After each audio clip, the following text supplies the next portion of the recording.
This is your presenter Asloob Mudassar, and I am presenting slide number 66 of the course on laser physics. Question is, what types of transitions are possible in a molecule? Discuss the transition probabilities and selection rules of the possible transitions. Also discuss radiative and non-radiative decays. The answer is, transitions among energy levels in a molecule are divided into three types: electronic, abbreviated as EE; vibrational to vibrational, abbreviated as V; rotational to rotational, abbreviated as R. The EE transitions may involve transitions from one of the vibrational levels of an excited electronic state to one of the vibrational levels of a lower excited electronic state, or the ground state, or the ground electronic state.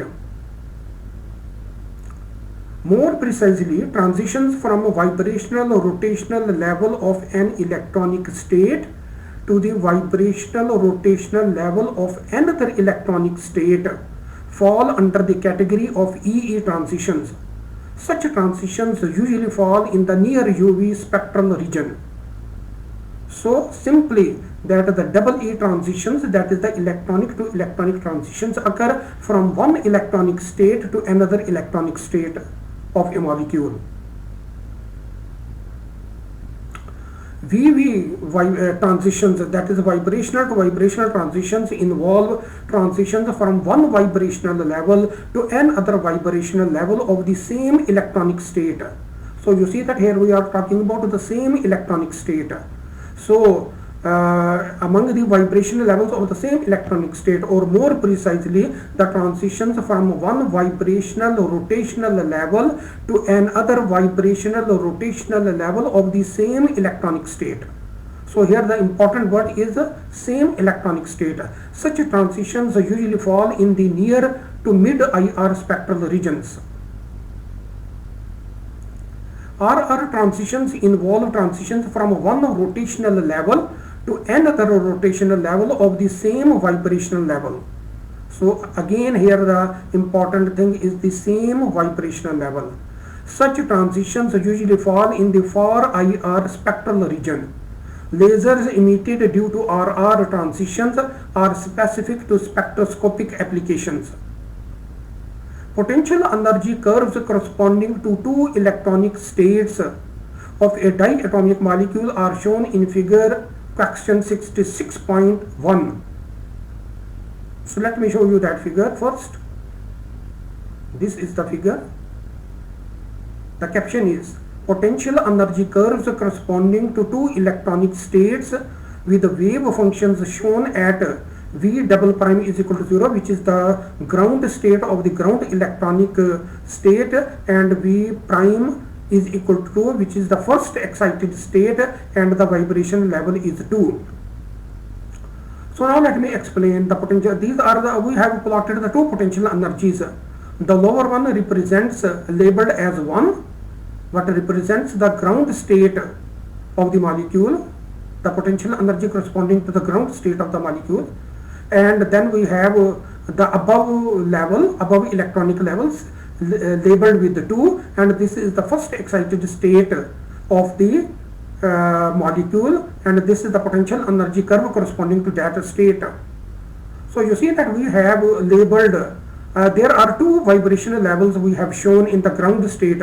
One is represented by AB, which is the lowest one in the ground electronic state, and that is represented by the quantum number V double prime is equal to 0.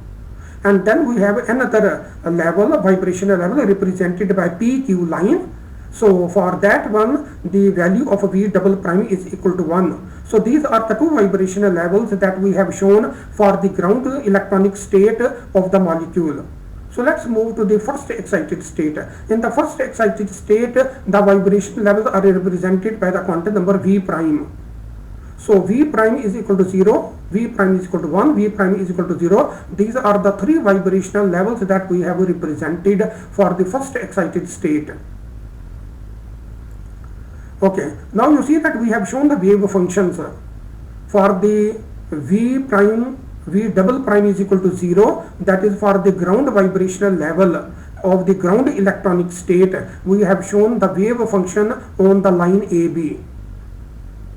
So this is the wave function that corresponds to the vibrational state V double prime is equal to 0. We have also shown the wave function corresponding to the vibrational state 2 of the first excited state. So this is the wave function that we have shown over here. But we have not shown the wave functions corresponding to V prime is equal to 0 and V prime is equal to 1. So we have only shown the wave function corresponding to V prime is equal to 2. That is the third vibrational states of the first excited state. And you know that U prime R is the potential energy curve as a function of R that we are plotting along the vertical axis, and along the horizontal axis we are plotting the nuclear separation between the two atoms represented by capital R. And C over here is actually the equilibrium position when the molecules are in the equilibrium position, that is represented by C. And here the distance will be R0, which we call as the equilibrium distance. Now you see that we have also shown some transitions from the ground electronic state, from the vibrational levels of the ground electronic state to the first excited state. For example, consider A prime. This is one of the transitions. A prime from the vibrational states, from the ground vibrational states of the ground electronic state to the to some states, to some higher vibrational states of the first excited electronic state. Then you see that from point C to the C prime, then point B to B prime, then point Q to Q prime. So we have shown, you see that some of the transitions from the vibrational levels of the ground state to the vibrational levels of the first excited state. So let's read the text to complete the description. Only two vibrational levels in the ground state denoted by AB and PQ, and three vibrational levels of the first excited state labeled with V prime is equal to 0, 1, 2 are shown. Wave functions corresponding to V double prime is equal to 0, which is the ground state, ground vibrational states of the ground electronic state, and V prime is equal to 0, which is the vibrational level 2 of the first excited state. So the wave functions corresponding to V double prime is equal to 0 and V prime is equal to 2 vibrational levels are shown. Assume initially that all the molecules are in the vibrational state 2, V double prime is equal to 0 level of the ground electronic state. The possible transitions will occur to the vibrational levels of the first excited state somewhere between A prime and B prime. And you see that between A prime and B prime, C prime can also occur.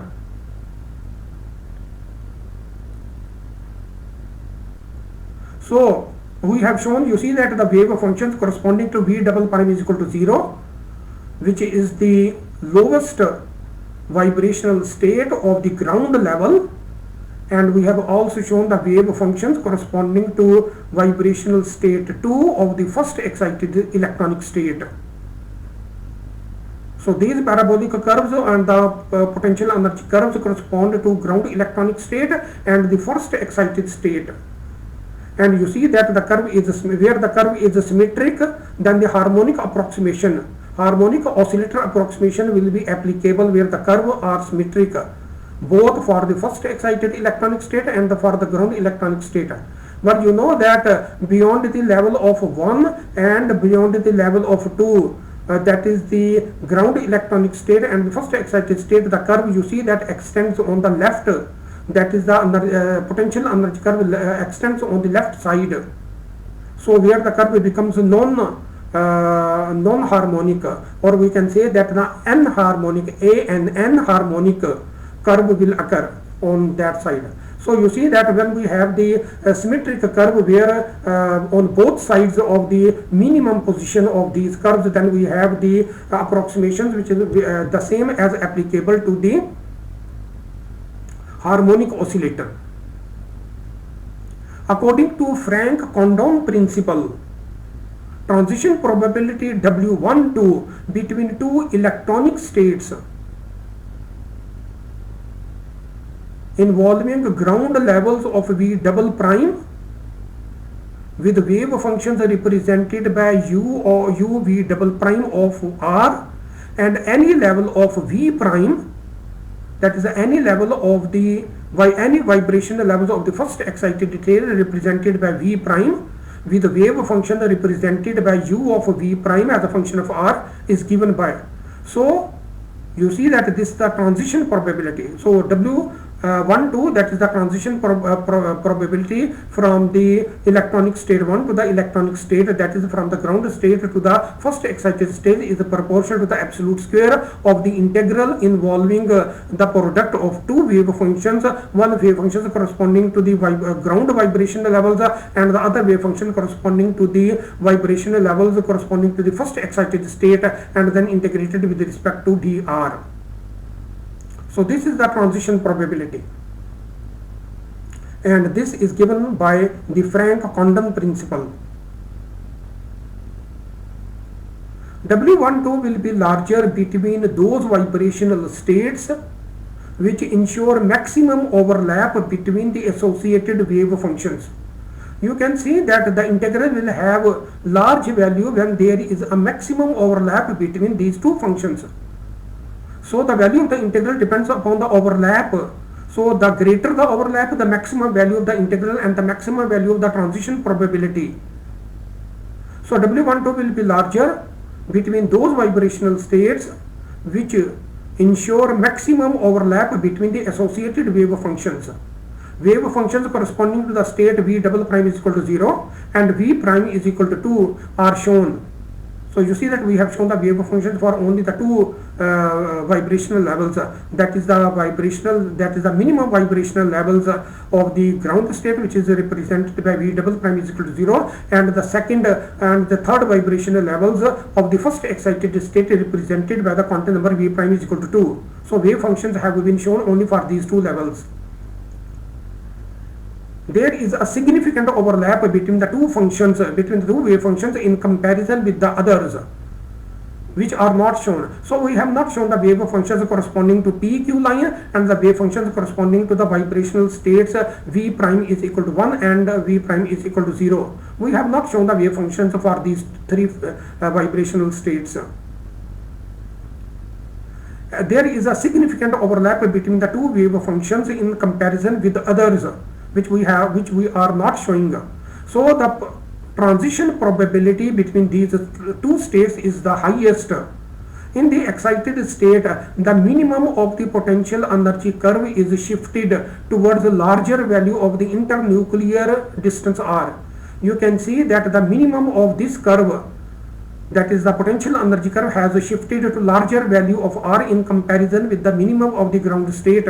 So the first excited state has shifted, the potential energy corresponding to the first excited electronic state has shifted towards the right, that is to the greater value of r in comparison with the minimum of the ground state.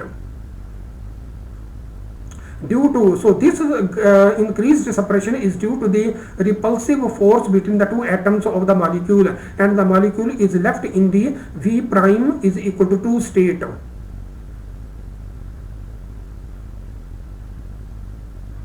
So you see that when we excite the molecule to the first excited state where the potential energy curve is shifted, then the probability that the state 2 of the excited electronic state is occupied is maximum.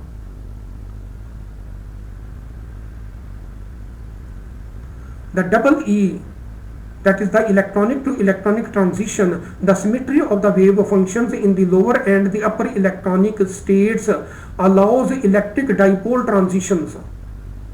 Such transitions occur at a much faster speed than nuclear motion, with the position and velocity of the nuclear motion remain unchanged during the transition.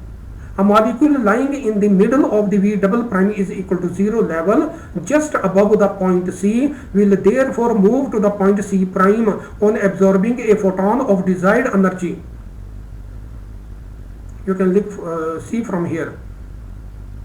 That is, we are talking about the transition from the vibrational level just above the C point, that is from the point AB, that is from the middle of the line AB. So the molecule is in this state and it will excite, and it will be excited to C prime. So the C to C prime transitions here will occur. Not this C from the lower, but the point corresponding to AB line corresponding to the point C. So from that to C prime. From a given vibrational level V double prime of the lower electronic state, the transition may occur to several vibrational levels of the upper electronic state with probabilities proportional to the corresponding Franck Condon factor, and that there is no strict selection rule governing the vibrational quantum numbers. The rotational quantum number, however, may change as delta J is equal to plus minus 1. So you see that here we are saying that there are no vibrational rules or quantum rules concerning the vibrational quantum number are applicable. So it means that we can have any excitation from any vibrational state of the ground electronic state to any vibrational state of the first excited state.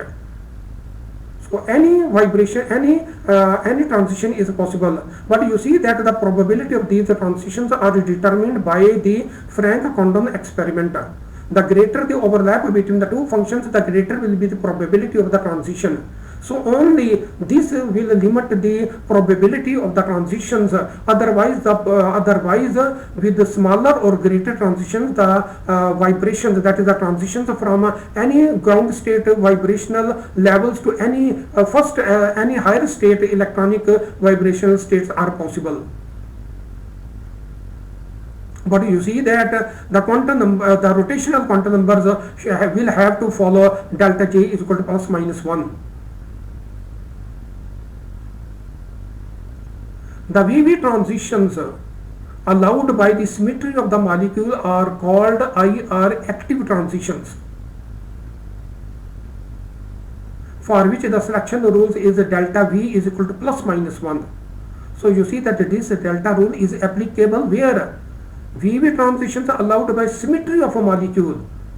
So due to the symmetry of the molecules, we have delta V is equal to plus minus 1 are called IR active transitions, where delta V is the change in vibrational quantum number. This rule holds strictly within the harmonic potential approximation, where the potential energy curves are symmetric.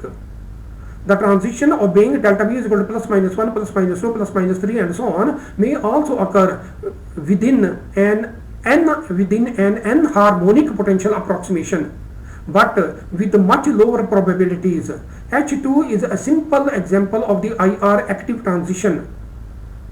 Due to symmetry, the molecule does not exhibit electric dipole moment during vibration, and rotation to vibration transitions are not allowed.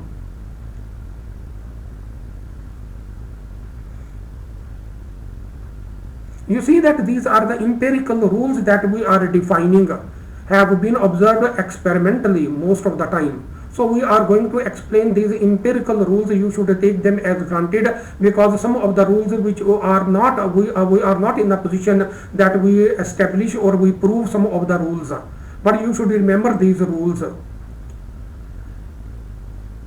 Corresponding to each vibrational level, there exists a whole set of closely spaced rotational levels which are shown in figure question number 65.2.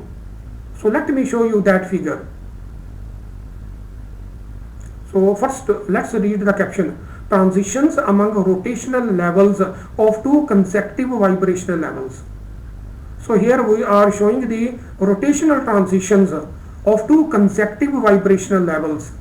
For example, we are showing the P branch and the R branch. You see that the central frequency nu naught is in the center of the P branch and the R branch. There is a broadening of the P branch and R branch due to some broadening mechanism. Either it could be homogeneous broadening mechanism or the inhomogeneous broadening mechanism. And you see that we are plotting the frequency along the horizontal axis. and these are the transitions magnitudes of the p branch and the r branch. Corresponding to each vibrational level, there exists a whole set of closely spaced rotational levels as shown in figure 3. You see that these rotational levels are actually existing between any two vibrational levels. For a diatomic or a linear triatomic molecule, the selection rule is delta J is equal to plus minus 1. This is the rule. Delta J is equal to plus minus 1 is the rule for the rotational levels. And you know that the rotational levels exist between two vibrational levels. With the P branch, for the P branch we have the frequency which is emitted in the P branch is less than the central frequency nu naught, corresponding to delta J is equal to plus 1. And for the R branch, where the frequency emitted is greater than the central frequency nu naught, and this corresponds to delta J is equal to minus 1. So using ER is equal to B times into J plus 1 from equation number 65.2, that is the equation from the previous slide. The lines are spaced in energy according to ER of J minus ER of J minus 1 is equal to 2 times B into J. The intensity of the emitted lines is not the same due to different populations in rotational levels of the ground states.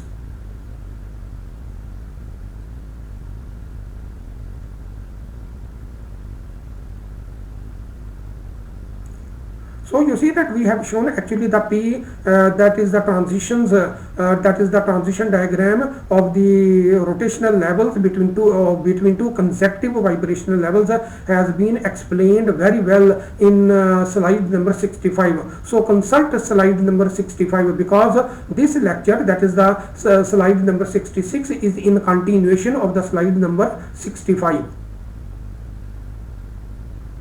If there are no rotational levels, then the transition between the two vibrational levels will be a single line at frequency nu naught. Each line of the P and Q branch is broadened by some broadening mechanism. So you see that you can see some broadening in the lines of the P branch and in the lines of the R branch, and this broadening of the lines is due to some types of broadening mechanisms, may be homogeneous or inhomogeneous or both. For some complex molecules, the transition rule delta J is equal to 0 may also hold with the transitions among levels equally spaced, giving off a single emission at a frequency nu naught, the so-called Q branch. So you see that here we are talking about that delta J is equal to 0 may also be possible for some complex molecules, and may also hold for transitions among the levels equally spaced, giving off a single emission at a frequency nu naught, the so-called Q branch. So you see that if the Q branch, if we talk about the Q branch, then that will occur at a single frequency between the P branch and R branch, that is at the frequency nu naught.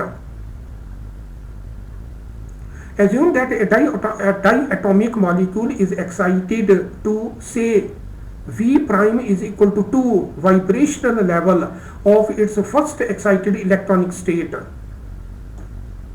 The molecule may often decay rapidly by some non-radiative decay process, for example through collisional de-excitation to the ground vibrational level V prime is equal to 0 of that electronic state. This non-radiative decay may result in thermalization of the molecules in the upper electronic state. This process is dominant for the molecules in liquid phase, where the collisions occur very frequently, and the thermalization of the ground state of the upper electronic state may occur. From V prime is equal to 0, which is the ground vibrational level of the first excited state, the molecules may decay to one of the vibrational levels of the ground electronic state with the transition probability proportional to the Franck-Condon factor. If the molecule has de-excited to, say, V prime to any vibrational level of the ground electronic state, excluding zero vibrational states for which V double prime is not equal to 0, for example, vibrational level of the ground electronic state, then it will ultimately decay to V double prime is equal to 0. So it means that if there are vibrational, if there are decay from this vibrational level, that is the ground vibrational level of the first excited state, then it may occur to any of the vibrational level of the ground electronic state, and those levels of the ground electronic state, for example, those level of the ground electronic state over here will ultimately decay to the ground to the level V double prime is equal to 0. That is the lowest vibration level of the ground electronic state. So all the upper states or the upper vibrational states will ultimately decay to the ground vibrational states of the ground electronic state. That is represented by the line AB.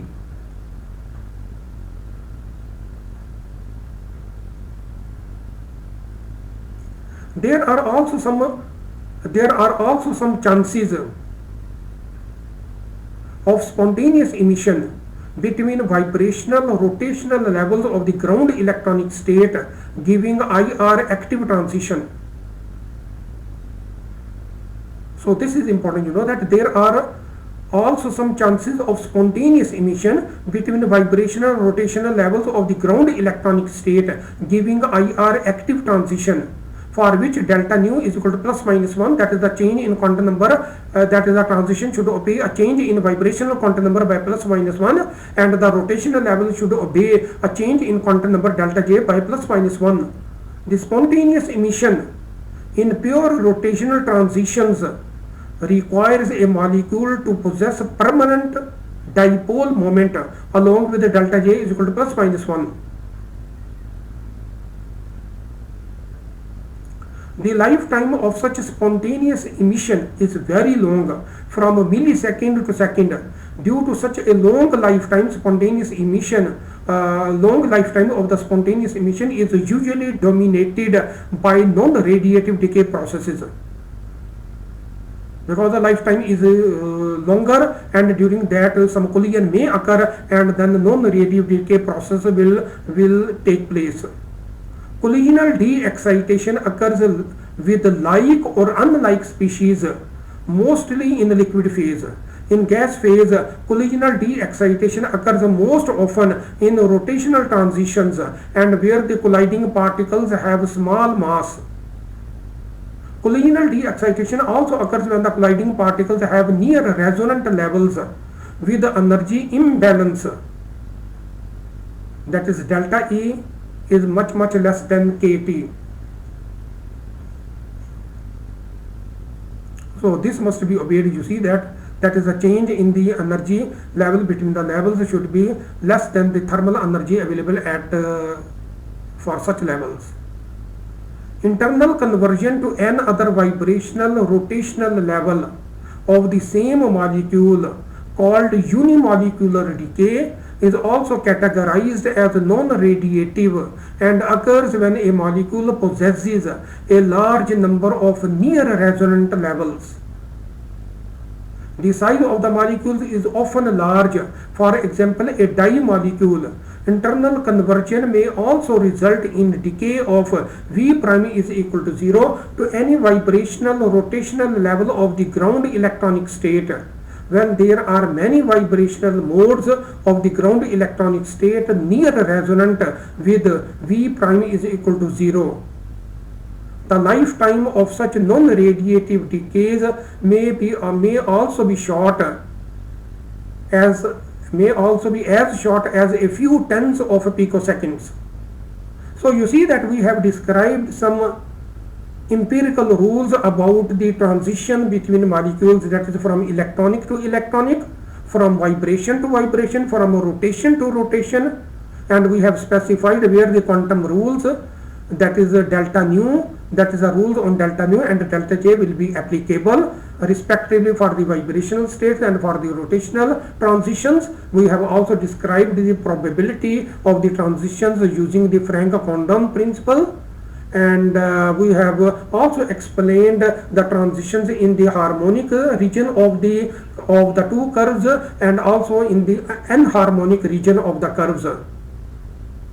So since these are the empirical rules, we cannot here give any mathematical or the physical proof for these, but you must remember these rules.